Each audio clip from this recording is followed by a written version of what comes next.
하나님, 주님의 말씀을 나눕니다. 이 시간 우리와 함께 해주셔서 우리가 그럼 주님의 진리를 깨닫게 해주시고 진리가 내 안에 들어와 삶의 길이 되며 나를 바꿀 수 있는 변화 힘이 될 수 있도록 함께하여 주옵소서. 이 시간 주님의 진리의 영이 우리를 바뀌고 변화시킬 걸 믿으며 예수 그리스도의 이름으로 기도드립니다. 아멘.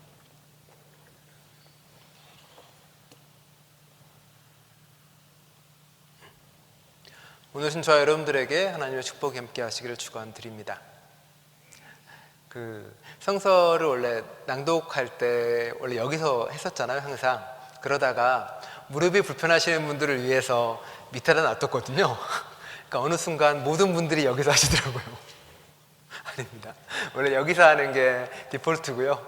무릎이 아프셔서 계단을 오르기 힘드신 분들은 여기서 하시라고 한 겁니다. 꼭 기억해 주시길 바랍니다. 대림절 절기는 잘 보내고 계시나요? 대림절 절기의 하루하루를 주님의 뜻에 맞춰서 잘 살아가고 계시나요? 지난주에 제 설교는 돈에 관련된 것이었습니다. 그리고 돈을 주님의 뜻에 맞게 잘 사용하고 있는지 여러분에게 여쭈었습니다. 그리고 한 주간 동안 그 말씀을 가지고 돈을 잘 사용했는지도 궁금하긴 합니다. 그렇죠? 주님은 얘기하셨죠. 너희의 돈에 있는 곳이 너의 물질 있는 곳에 너의 마음이 있는 곳이라고요. 아무리 우리가 부정하고 아니다라고 이야기하더라도 사실은 내가 돈을 어디에 쓰고 돈을 어떻게 모으고 어떻게 사용하는지가 결국은 우리의 마음이 어디에 가 있는지가 그 중심이 거기에 들어가 있다는 겁니다. 물론 돈의 양이 얼마나 주님께 드리고 얼마나 많은 것을 주냐에 달려있는 건 아니겠죠. 과부의 두 렙돈의 비유처럼 얼마나 정성 들이고 자신의 모든 것을 바쳐서 내 돈을 쓰느냐가 중요한 것이겠죠. 남을 돕는 데 더 많이 돈을 쓰고 다른 사람을 살피는 데 더 많은 돈을 쓰고 하나님의 일을 하는 데 더 많은 돈을 쓰는 사람은 하나님과 함께 그곳에 있는 사람인 것이고, 돈을 내 마음대로 쓰고 내 뜻대로 쓰는 사람들은 그냥 돈 쓰는 거에 내 마음이 가 있는 것이겠죠. 오늘은 시간에 대한 이야기를 합니다. 제가 이제 매 주일마다 이렇게 묵상 글을 하나하나 올리잖아요. 그리고 카톡으로도 올립니다. 부모들 종종 그 생각을 합니다. 얼마나 많은 분들이 읽고 깨달음을 얻고 하는 걸까? 그리고 속으로 그 생각도 하죠. 혹시 이게 나의 시간 낭비가 아닐까? 그 생각도 종종 하게 되기도 합니다. 그러면서 이제 하나 올려가면서 저도 이제 제가 그 글을 쓰면서 이제 본인이 감동하죠. 내가 이 글을 썼다의 감동이 아니라 말씀을 읽고 그림을 묵상하면서 내게 오는 하나님의 말씀을 만나고 경험하려고 애를 씁니다.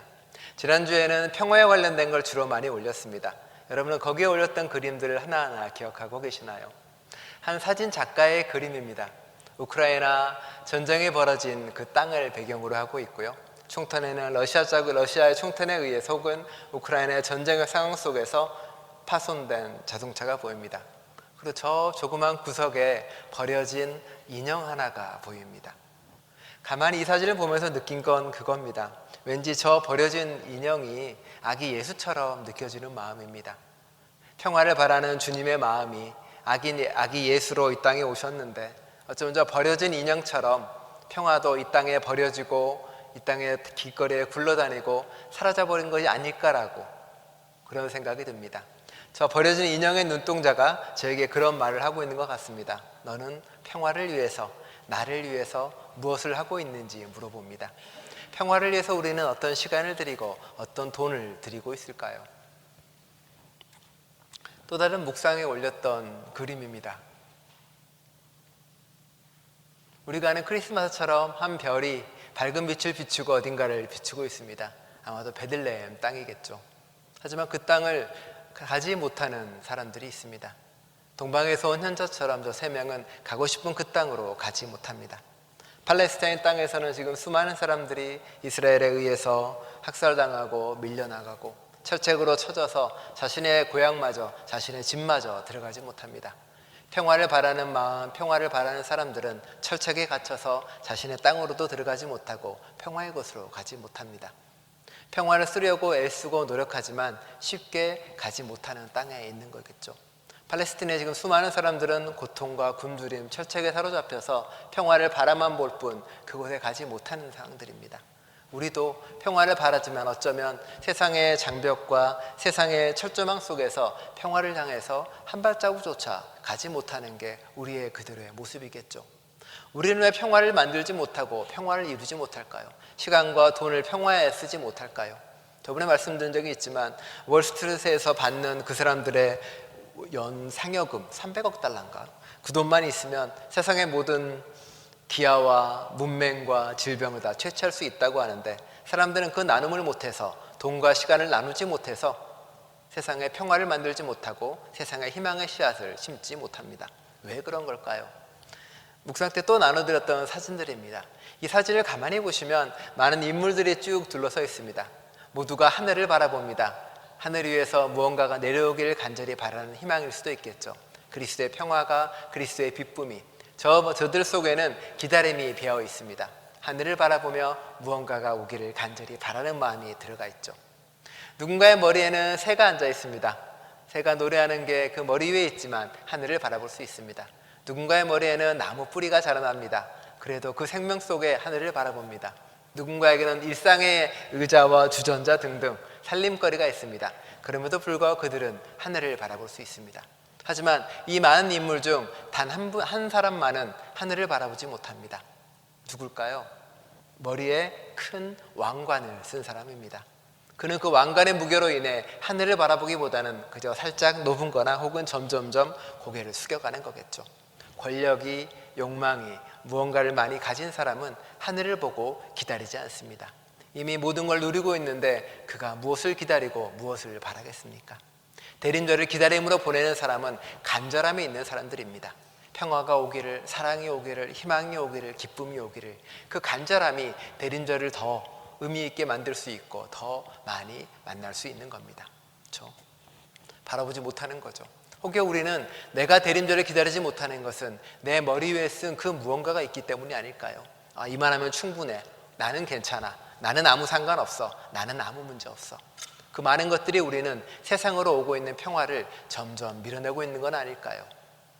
그러다 보니 어느덧 평화는 다가오지 못하고 세상은 생명 하나 없는 빈둥지처럼 돼버린 것 같습니다. 저희가 지난 새벽 기도에도 어제였군요. 어제 새벽 기도 11개 하를 하나하나 읽어나가고 있습니다. 읽어나가면서 이제 엘리사가 기적을 베푼 이야기를 하나하나 읽어나가요. 어제 엘리사의 기적은 정말로 너무 가난해서 자기 자식을 노예로 팔아버릴 지경에 있는 사람에게 다가가서 엘리사가 기름병을 채워줘서 그 사람들을 구해내는 이야기가 나옵니다. 또 자신을 잘 대접하는 누군가의 자식이 죽자 부활시키고 일어나는 이야기도 나오고요. 독이 든 음식을 먹고 힘들어하는 예언자 신학생들에게 독을 없애서 밀가루 죽을 먹이는 이야기도 나옵니다. 결국 모두가 하는 그 엘리사의 사역들은 결국은 생명을 살리고 생명을 일으키는 일이겠죠. 그게 평화를 만든 것이고요. 어쩌면 우리는 저런 빈둥지인 것 같습니다. 평화 오기를 바라지만 아직까지 아무것도 채워지지 않는 빈둥지. 그곳에 생명의 알을 낳고 생명을 부화시킬 때 비로소 평화가 깃들 수 있겠죠. 대림절은 바로 여러분이 그런 것을 행하고 해야 되는 절기이기도 합니다. 그래야만이 가능하겠죠. 우크라이나의 한 장면으로 한 대림절 초입니다. 원래 사진은 초가 하나밖에 없었어요. 초가 하나만 켜져 있더라고요. 그래서 저는 초 불이 2개 켜 있는 게 필요했는데, 그래서 여러분이 잘 아시는 AI에게 부탁을 해서 초를 하나 다 켜달라고 해가지고 초가 지금 2개 켜 있는 겁니다. 그래서 밑에 보면 AI가 만들었다는 표시가 들어가 있습니다. 우리 협업 중입니다. 잘. 그렇죠. 아마 전쟁의 상황 속에서 팔레스타인에 있는 사람들은 초 하나하나를 키면서 어떤 마음일까라는 생각이 듭니다. 아마도 우리가 키는 초 하나와는 전혀 다른 거겠죠. 그들의 시간, 그들의 돈, 그들의 많은 것들은 이 땅의 평화와 주님의 뜻을 이루기 위해 애쓰고 노력할 것입니다. 여러분의 시간, 우리의 돈은 어디에 사용되고 있습니까?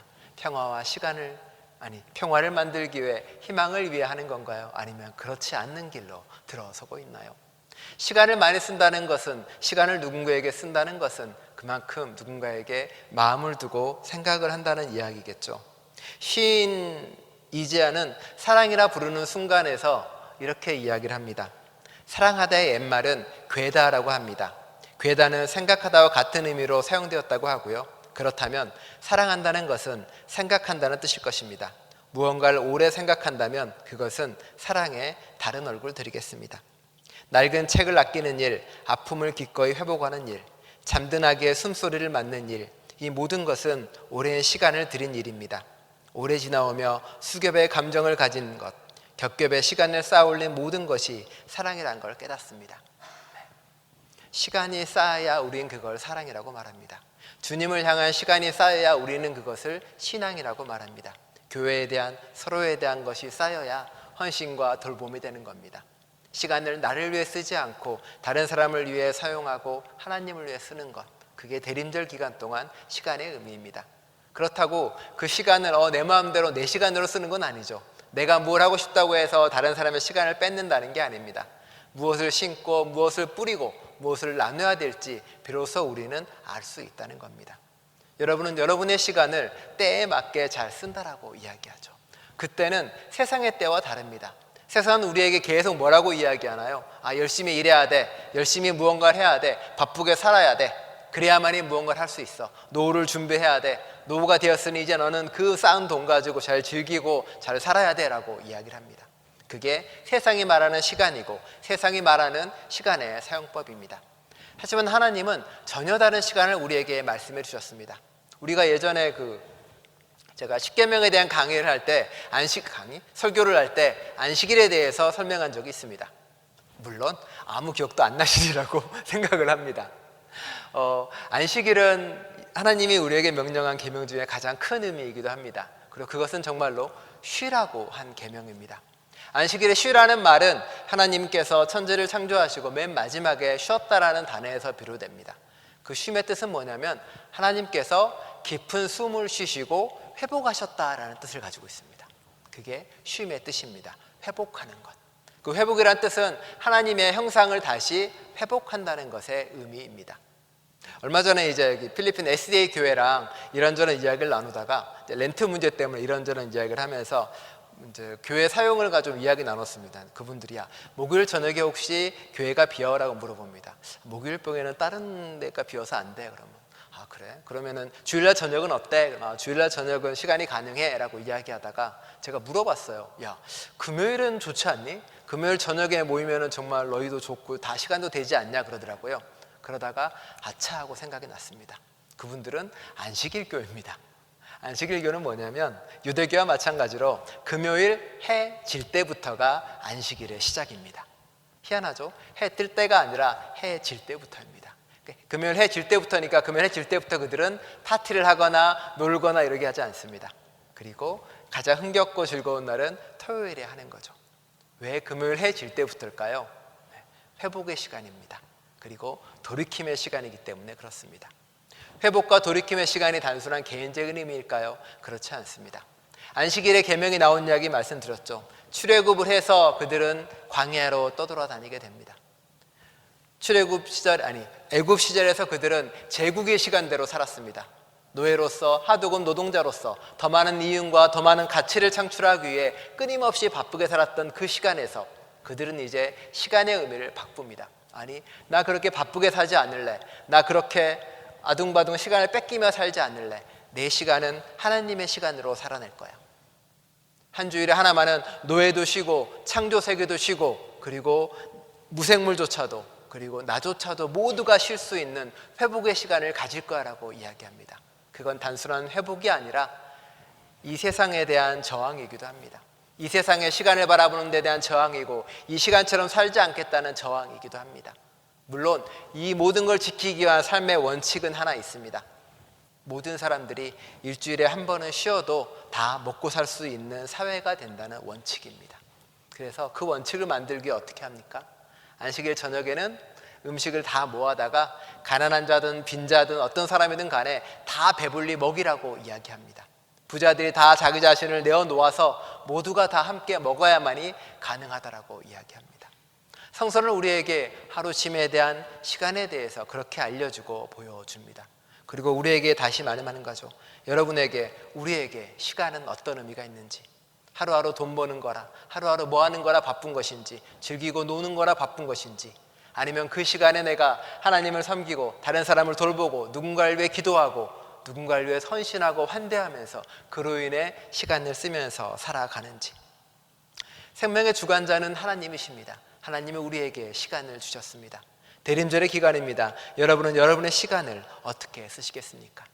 이사야는 우리에게 이렇게 말씀하십니다. 다급하게 쫓아가면서 살지 말라고 이야기합니다. 다급하게 뛰다 보면 풍경도 놓치고 주위도 놓쳐버리고 맙니다. 여러분의 시간은 하나님의 시간입니다. 세상의 시간에 맞춰서 달리듯 살아가지 마시고 하나님의 시간에 맞춰서 주위를 둘러보면서 하나님의 리듬에 맞추어서 거룩하게 살아가시기 바랍니다. 이 세상과는 다른 시간의 반란으로, 안식일의 시간으로 매 순간순간이 그렇게 살아가면 좋겠습니다. 누가 어느 시니어분이 저한테 시니어분들이 시니어가 되면 시간이 많이 남는다라고 저한테 이야기합니다. 좋죠. 시간이 남으니 그 많은 남는 시간에 누군가를 위해 기도하시고 누군가를 돌보시고 누군가를 마음 쓰시라고. 어쩌면 하나님의 우리에게 나이듦의 때를 준 까닭은 나이듦의 때가 이 세상에게 하나님에게 필요한 때이라는 겁니다. 나이듦의 때를 우리는 어떻게 보내야 될까요? 그 시간을 어떻게 맞아들여야 될까요? 그리고 그 시간 하나하나를 어떻게 써야 될지 고민하고 씨름하며 대림절을 보내는 저와 여러분 될 수 있기를 간절히 축원드립니다. 기도하겠습니다. 하나님, 뒤를 가만히 돌아다보면 참 바쁘게 살았구나라는 생각이 듭니다. 이민생활을 살아가며 우리는 먹고 살기 위해 분주하게 뛰어다녔습니다. 사실 남들 어떻게 사는지 돌아볼 여유조차 없을 때도 많았습니다. 내 새끼, 내 자식, 그래도 어디 가서 뒤처지지 않게 좀 하느라 나라도 좀 덜 입고 덜 먹으며 그렇게 분주하게 살았던 시간들입니다. 그 시간 어쩌면 하나님 보시기에도 아쉬웠을 수도 있고 우리 생각하기에도 좀 더 잘할 거리라는 들었을 그런 시간일지도 모르겠습니다. 이제 조금 그 시간을 벗어나 주님의 시간으로 나아가 보려고 합니다. 좀 더 주님을 위해 시간을 많이 쓰고 좀 더 이웃을 위해 시간을 많이 쓰고 좀 더 하나님을 위해 시간을 내어놓고 내 손이 닿지 않는 사람들을 위해 기도하고 고통받고 눈물 흘리는 사람들을 위해 같이 아파하고 공감하며 젊은 시절 혹은 젊은 사람 누군가는 스마트폰과 다른 온라인 세계에 빠져 있을 때 우리는 그래도 한 걸음 더 뒤로 물러서서 하나님의 시간에 빠져서 살아보겠습니다. 자연과 사람들 그 틈에서 주님의 시간을 주님의 안식일을 누리겠습니다. 그런 시간을 살아갈 수 있도록 주님께서 우리와 함께하여 주옵소서. 예수 그리스도의 이름으로 기도드립니다. 아멘.